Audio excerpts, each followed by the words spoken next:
recording. All right. So, guys, we've got some media studies to do. Okay. So, this semester and this year as well, we have got a new media studies too. All right. So, this is a completely new module, and it's a very different module from what media studies was before. So we're going to be working through it together. It's got some interesting perspectives, looking at media studies from this idea of decolonization and Africanization, and basically looking at our world from global and local. Okay, so there's some stuff that you have done in media too, like some of the media approach theories in terms of pop culture and different theoretic frameworks, the media effects and all that. All those things kind of form the foundation for where we're going through media studies too. So if you haven't got the textbook yet, obviously like Ali said, is that there's the link on your module outline, and then at the same time, he's loaded the chapters for you guys. So just obviously, here's our full reference, and then when I see there's a mistake, I copied and pasted this from the module outline, but I see there isn't a space between the M and the 20, so I will fix that, and then that is our in-text reference. Okay. So tonight I want to lay the foundation, set the scene, basically explain to you how media studies works, especially in terms of the assessments, and then we'll talk a bit about Learning Unit 1 tonight. But let me just first explain how this all works so that everyone's on the same page, so they can understand what's going on in terms of assessments and what have you. Okay. So Media Studies 2 is quite different in terms of the assessment side of things. So if you have a look at the PASS, your practical assignment is only due on the 20th of October. So it's quite a while away, saying that, October will suddenly be around the corner and everyone will be like, it's here. Even though at the moment it feels like a lifetime away. But what they mean by practical assignments, so just how it has been in previous years, was you guys would make a website, answer some questions, like essay type questions, upload that onto a website, and then it would get marked on that website. I'm not sure what the practical assignment entails now. I did check this evening before Collab started to see if the assignment had been loaded, but it has not. But generally what it means is it will be an assignment that is more hands-on and getting you to look at media studies in a much more practical perspective. And the one thing which is nice about this practical assignment is that it counts 45%. So it's not like where other modules where it's your assignment is 20% and the POE counts or the exam counts a huge whack. It's actually split 50-50 between the assignment and the exam. So why that is nice is it just takes a little bit of the pressure off for the scene exam. And it does mean that we can spend August and September and half of October building and developing this assignment. The moment it is released, if you guys just keep looking, I'll keep looking, and between us, whoever has access to it first will get it off WhatsApp, and then we'll start working on it. Okay, as soon as I've had obviously a chance to look at it. So it is a bigger assignment because of it being weighted 45%. It will still be out of 100, but it'll just mean that more time is expected of you guys to work on it. But like I say, we're all a bit in the dark at the moment if they're going to keep the same outline as beforehand or if they're going to change the approach with a different practical assignment. So we'll have to wait and see on that front. Okay. Now the scene exam is something you guys will be familiar with from English. Okay, so generally what happens is a few days after the assignment has been submitted, so your assignment is due on a Friday, so that next week they should release an exam brief. Okay, and in that exam brief it will have a selection of questions based on all of the 6 learning units and how it works. So we've had 2 different approaches over the years. Okay, what it is that these questions that are presented are the exact questions that will be in your exam. So nothing of your exam is unseen. There is no cramming and studying of stuff beforehand for the take home. We will work through every question in that exam brief as it's presented. So, like I said, there's been 2 presentations. One is where there were 6 essays. We go through all 6 essays. Then on the day, they give you 4 options. And if you look in the module outline, it does say that they'll present you with 4 options. So you will get 4 options and you choose to write on 3 of those options. Okay. The other approach they've taken the last 2 years is that there have been 4 essays, and in each of those 4 essays, there's 2 scenarios. So whether it be analyzing 2 different music videos, and then on the day they only give you 1, or if it's a advert or a piece of media that you've got to write an essay on, they would give us 2 different pieces of media, and then on the day they would only give you 1. So the idea is that you've got to over prep for the time for that 1st of December when the exam, the take-home exam, is released, and then you get to choose 3 of the 4 essays they present. But why this is awesome is that if there's one that you really as a group do not like, we don't have to cover it. We don't have to deal with it. But every other one that you want to do, if there's whatever the scenarios are, I will work through them with you step by step, talking about them, raising ideas, speaking to specific page numbers, discussing the essays. So you, by the time our collab is finished, you should have a full scaffold for these essays. Yeah, it is, Karen. It is a lot more work. It is so much more work, but at the same time, it's better than a full take home because then there's far too many options. So again, I didn't develop it this year. So I don't know what approach they're taking, whether it's the 6 reduced down to 4, then you choose 3, or if it's going to be 4 with the options. But at the same time, we can, if there is one scenario you guys really don't like, or we work through things and you just see that, as a group, you decide you're really not going to answer one particular question because it sucks, then we work around that. But the idea is that you're not going to be working through the stuff alone. Just know that I will go through every single question with you, and I'm teaching this on campus and with you guys. So, you guys might come up with an idea and they might come up with an idea, and we're able to, discuss those ideas, share, and, that works to our benefit. Okay.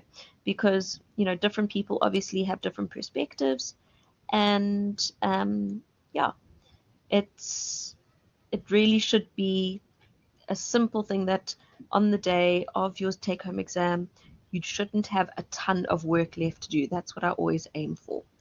Okay, so this isn't a module where it was something else beforehand and COVID changed it.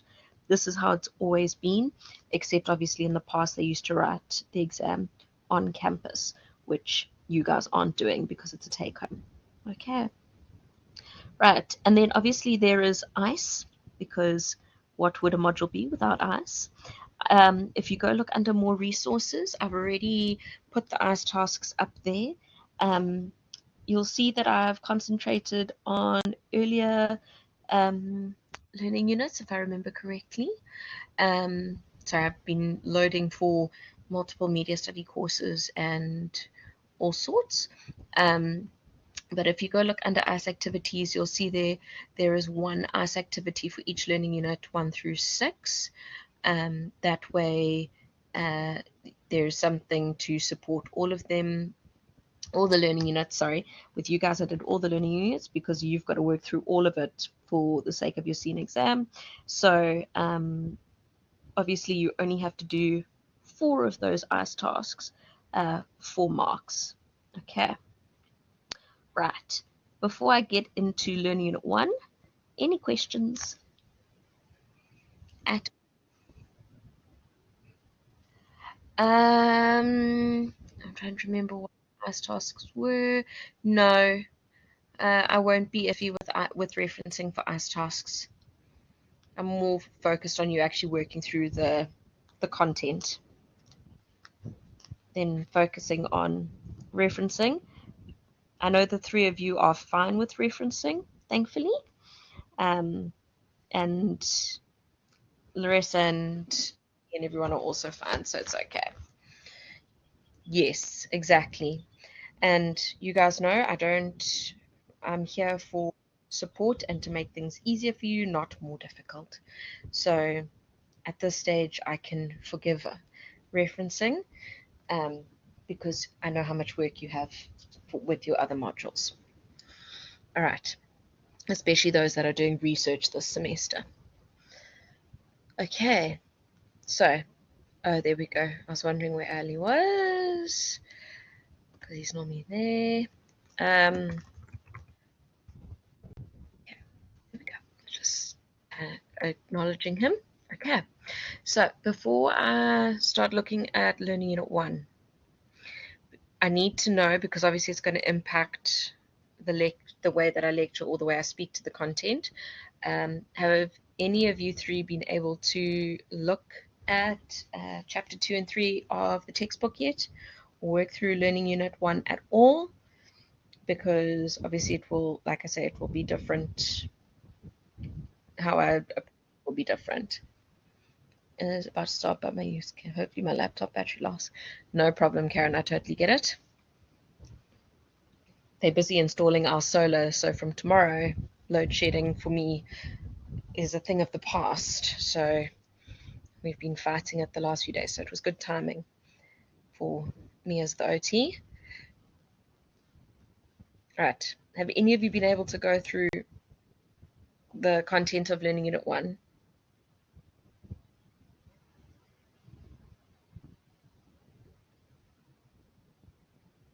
Just so I know.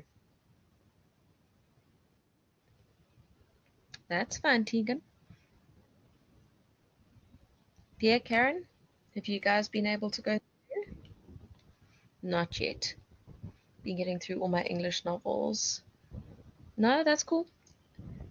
You guys know I am very much for telling the truth rather than, coming up with some convoluted story. Okay, no, that's cool. All right, so then, like I said, it is obviously going to impact just how I speak. So what I want to just speak to is where I want you to focus in terms of, okay, sorry, that's the learning objectives. I'm going to speak to where I want you guys to focus. So when you're reading the chapters, you know what areas are important. Okay, so let's have a look. All right, so what I want you guys to think about when you're first starting out looking at this module is I want you to think about where you get your media from. Okay, well, I can ask you guys, do you tend to read a more local or international media? So I'm talking all media. I'm talking like traditional media, I'm talking social media, I'm talking any like streaming services and all that. Do you tend to focus on local or international?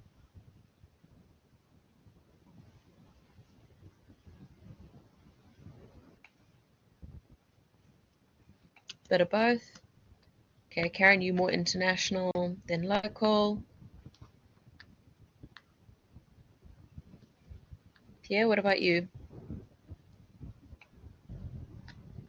More international. Okay, cool. All right. Now, the one thing I do want to say when we're talking about this module, guys, is the reality is that we are dealing with colonization, decolonization, Afrocentrism, all those topics. We're going to be talking about race. Okay? That's good to know, Karen. Because, yeah, if you look at a lot of your modules, there is a South African and, in some instances, African focus. So it does get you to shift your perspective a bit. But we are going to be talking about race. We're going to be talking about the bad stuff that's happened in the past. I'm not going to be like focusing on apartheid like I did for Journ and media and all that kind of thing. But we are going to be talking about how media was used as a tool of oppression and all that. So we can't, walk on eggshells around these topics and stuff. It is what it is. Okay.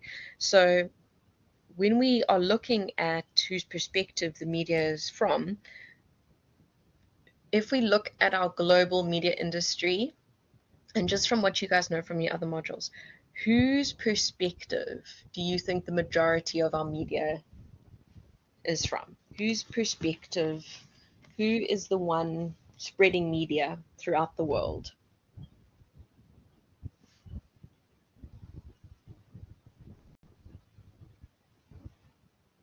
So, who are we hearing from the most?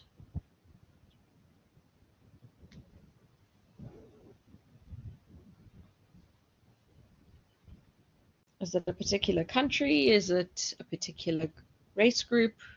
Is it a particular gender? What do you guys think? Yes. Okay, very much an American perspective. Yep, but big corporations, 100%. So it's something that have said to you guys in the past is we generally hear from the old white men sitting at the table at Fox and Paramount and all those, different media companies. It's even if we look at our SA media, the majority of it's still owned by an older white generation. And the reality is that our media is still very skewed into a white Western perspective. So when we ourselves go online and get media, we look at we find stuff from the UK and the US and Europe. We're not as fixated on, say, European media, not European, Asian media or Eastern European or what have you, is that we very much have a white Western perspective. And if we think about when we talk to people about Christmas movies, when we think of Christmas, even though we're in the Southern Hemisphere, we still think snow and lights. There we go. Exactly, Karen. We automatically think to a European, American, Western Christmas. And it's been so ingrained in us that when we think, Christmas, we think hot chocolate and fireplaces and all that, when really we should be thinking about bras and swimming and, very not cold things, because we are obviously Southern Hemisphere, but it's that is what the media has told us. That is what Christmas should be represented as. We look at schooling and how it's reflected in the media. We look at relationships. Everything is very much from that Western white perspective. So obviously that can become problematic, because that means that when we are dealing with media, we are not getting a true reflection of our global perspective, because we're not getting a very diverse range of voices. We're still having a very small, monopolized group of people telling us what to think, when to think it, what to think about. So we end up, that it influences us and it sets the agenda for what the global story is about. Okay, so what happens is the way we see the world can be skewed, or we can look at a particular country in a particular way because of the media coverage. Okay, so you guys in Media 2 and in Journ, we looked at how SA has been represented within the media in the past. What was the media used as? What kind of tool was it during the apartheid era? What was the media there for? Let's see if the things I've taught you have stuck. So what was the media tool for?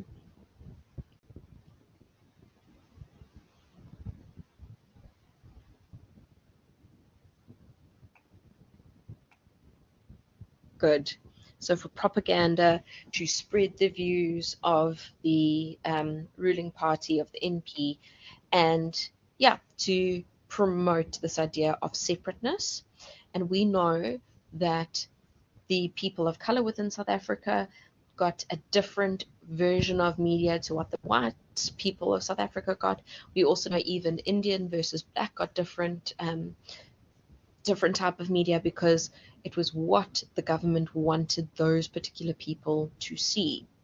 Now, if we think about SA and our media, we know about how it was used to oppress, and you guys are going to read more about it from this textbook's perspective, because it is the same but different, same but different type thing, because it obviously is looking at things from a more critical media perspective. But when we think about the resistance of the media in South Africa, what were the media, those that were fighting against apartheid, what were they fighting for?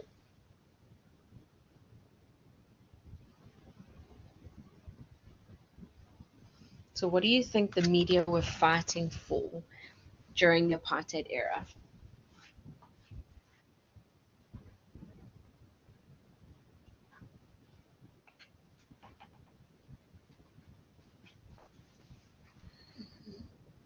Yes, perfect, Karen. So it was for freedom, and especially freedom of speech. Okay.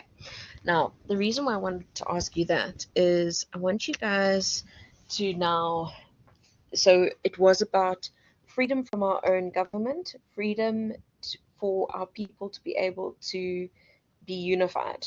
All right. But now I want to know from you guys. So obviously we are part of Africa, even though sometimes we don't think we are. But I want to know from you guys, when you think about media and Africa as a country, wow, I sound like an American. Ooh, that was bad. As a continent, okay, as Africa as a continent. Can you tell it's first day back to lectures? I want to know, what do you think media representation and how media is used in Africa? Do you think it's the same as SA? Or have you not actually paid any attention to media in Africa? I want to know what you guys know or don't know.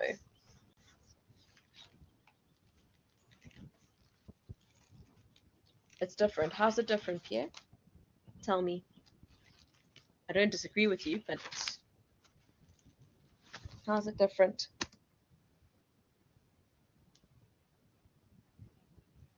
Sorry, my laptop just, the screen went blank for some reason.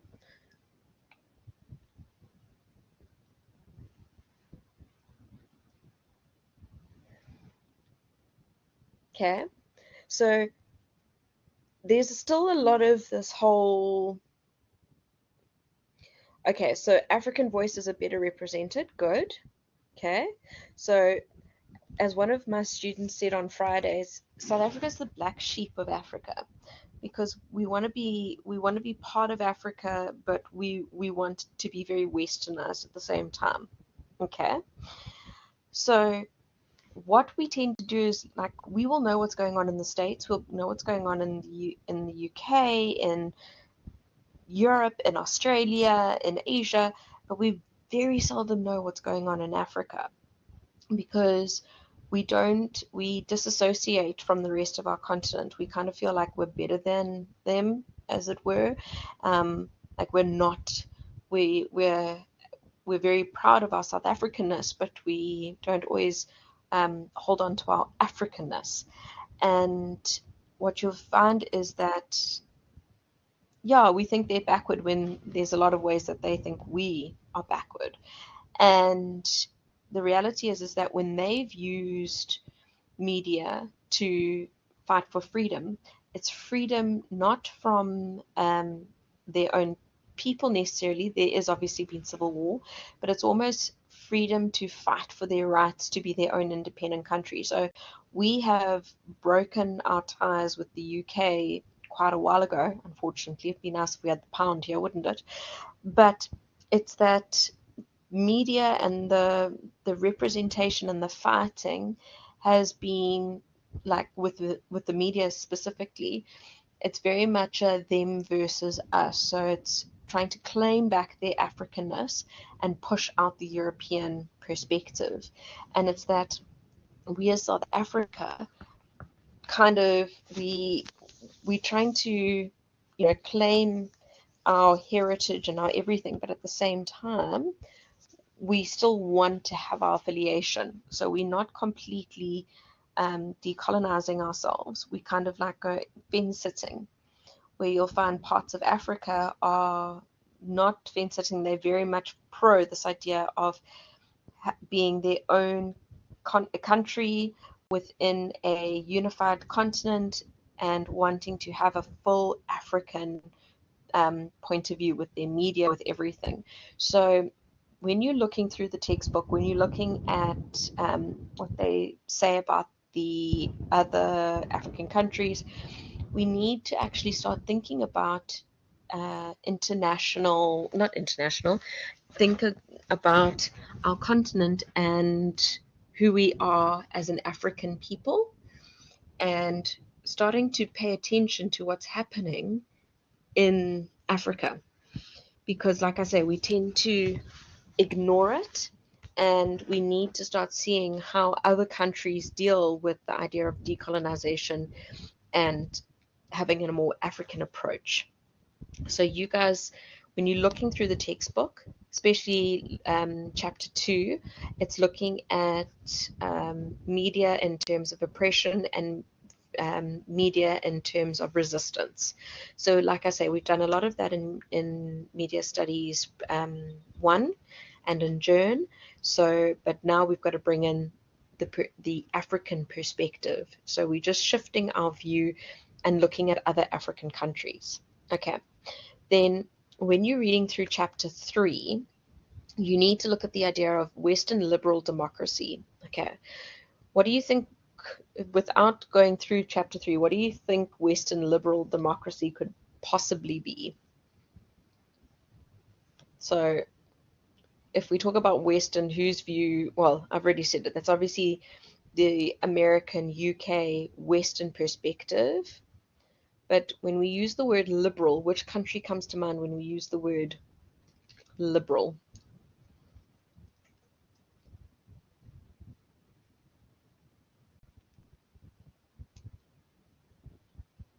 So we generally talk about the liberals. Any idea from you guys?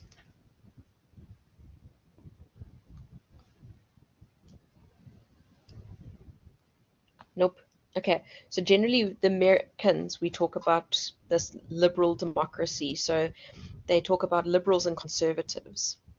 So your liberals are your those countries though in the States, it's about those different states. So in the United States, they talk about your liberal states. So California, New York, all those that are more are more liberal, that they don't fight against LGBTQ rights. They actually encourage those communities to have rights, where the conservatives are the ones that are obviously not wanting external influence. They're not wanting, they were, very pro the overturning of Roe versus Wade. Your conservative states are the ones that have now voted about being able to remove children from families that are same sex, that are queer. Now Child Protective Services can come in and take those children away from them. So what you guys need to focus on here for chapter 3 specifically is looking at this concept of Western liberal democracy, okay, what that is all about. Then you need to look at African journalism in the three eras: pre-modernism, modernism, postmodernism, and then read up the 3 value systems. Okay, because those 3 value systems, so I'm just getting the page so I can just refer you to chapter, sorry, I had it here. Where is it? Okay, it is, there we go. Page 37, the 3 value systems, which is objectivity, honesty, detachment, attachment, and state, business, people, community.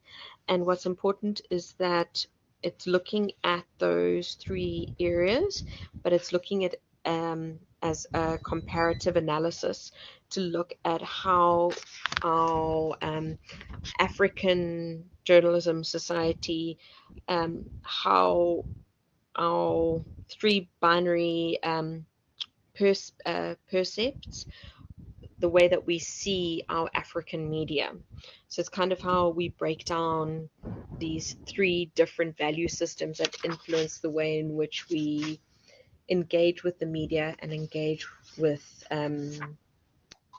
society. Okay, so what you will notice, so don't freak out when you look at the pacer and you'll see like there's 4 or 5 chapters for a particular learning unit. It is not as intense as it seems. The chapters are actually quite short. Okay, so they're not hectic. So please don't panic. Just, work through everything systematically when you are studying, and focus on understanding the bigger picture. And then when the assessments come out, I will then obviously hone it in to the assignment and to the exam. No, Karen, we're going to knock it out of you. There will be no panic. There will be no panicking for media studies. That's my deal. I'm going to make sure of it, especially because you're such a small group. Okay. So we are going to get through this together, because we're only a group of, I just want to see, 1, 2, 3, 4, 5, 6, 7, 8. So we really are small. Okay. But guys, ask questions, message me if you're working through stuff. Just make sure that you get on top of it, and then from this week, just play catch up. Thank you, guys. Yeah, exactly. There's a few of you that aren't doing psych. The clever people, because you're not doing psych. Listen, my best friend's a psychologist, so I just say that because I could never study psych, never in a million years. But just work through things. As long as you are keeping up with the reading, it means that I can then talk you guys through main concepts and what have you. And like I said, as soon as we've got the assignment and as soon as we've got the scene exam, I'll be able to then focus things as well with that. Okay. All right. Any questions? Yeah, exactly. That was my view too, Karen. I did it in first year. I was like, never again. Don't ask me to do that.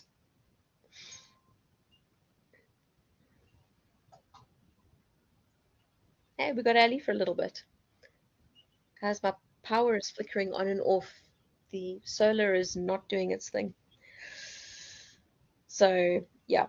So what I need from you guys more than anything is just, if you can keep on top of the reading and get there before, awesome, Karen. Hey, Ali. We were just wrapping up, just as you were able to get on. Had 6 to 8 load sheddings and nightmare. But yeah. Hi, everyone. No worries. I'll just catch up on the recording. No worries. Thank you. Okay, awesome. All right, so as you guys work through it all, let me know if you get stuck with anything. Let me know when something comes up. Oh, and more than anything, I want you guys to start finding examples. So when you're working through the stuff, I want you guys, like when you are on social media and online looking up news and all that, please, please, please, if you find a cool example, just chuck it onto the WhatsApp group and then we can pull on them. And I'm going to be finding examples and stuff as well. It's nice if you guys see things that are cool and you go, that actually is what we're doing, then just add it to the WhatsApp group and then we can chat about it and then also bring it into class. Okay. All right. Then that's it for me tonight.